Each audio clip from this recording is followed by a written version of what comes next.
It's kind of an inalienable right for these people جو خدا نے مردوں کو تفویض کر دیا ہے کہ ان کی مرضی ہے کہ وہ جب چاہیں 2 کریں 3 کریں 4 شادیاں کریں، اور اگر وہ نہیں کر رہے تو یہ وہ معاشرے پہ گویا یا اپنی پہلی بیوی پہ بہت بڑا احسان کر رہے ہیں۔ اس میں جو ہمارے یہاں راہ فرار اختیار کی جاتی ہے وہ یہ کہ پہلی بیوی کو دھمکی دی جاتی ہے کہ اگر تم شادی کی اجازت نہیں دو گے، اگر آپ قانون کے حساب سے چلنا چاہ رہے ہیں تو تمہیں طلاق دے دی جائے گی اور دوسری بیوی لا کے رکھ دی جائے گی۔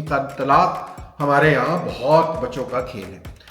جہاں پہ اینٹی پولیگمی لا ہے وہاں عورتیں کبھی نہیں آئیں کہ پولیگمی کی اجازت دی جائے، کیونکہ پولیگمی بہت ضروری ہے، آپ مزید شادیاں اور مردوں کو کرنے۔ جتنی سادہ ہمیں ٹرانسلیشن ہے وہ اگر ہم دیکھیں تو سورہ نساء کی 3 آیت ہے، اس کا مطلب ہے کہ آپ کا کانٹیکس تو پہلی آیت سے بنتا چلا آ رہا ہے۔ تو اگر آپ پہلی آیت سے آپ جائزہ لیں تو آپ کو پتہ لگے گا کہ اس وقت جو موضوع بحث ہے وہ شادیاں نہیں ہیں۔ اچھا، یہ مسئلہ کون آئیڈینٹیفائی کرے گا؟ کیا آپ آئیڈینٹیفائی کریں گے؟ آپ کو آئیڈینٹیفائی نہیں کر سکتے، یہ ظاہر ہے اسٹیٹ آئیڈینٹیفائی کرے گی۔ اسٹیٹ آئیڈینٹیفائی کرے گی، جوری آئیڈینٹیفائی کرے گی، کوئی جج آئیڈینٹیفائی کرے گا، کوئی عدالت آئیڈینٹیفائی کرے گی، اور اس کے بعد میں فیصلہ ہوگا کہ کیا ہو سکتا ہے اور کیا نہیں ہو سکتا۔ 30 مرد ہیں اور 30 عورتیں ہیں، اگر 15 مرد 30 عورتوں سے شادی کر لیں گے تو باقی 15 مردوں کا کیا بنے گا؟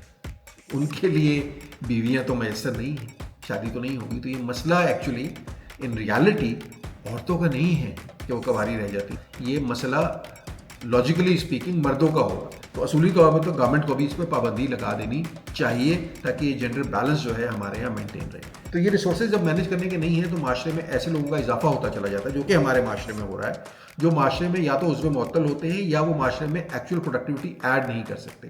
کسی بھی طرح آج کے دن polygamy does not make any sense, اور جو یہ بات کر رہا ہے اور جو یہ ترغیب معاشرے میں دے رہا ہے بیسیکلی وہ اس معاشرے کے ہمدرد یا خیر خواہ نہیں ہے۔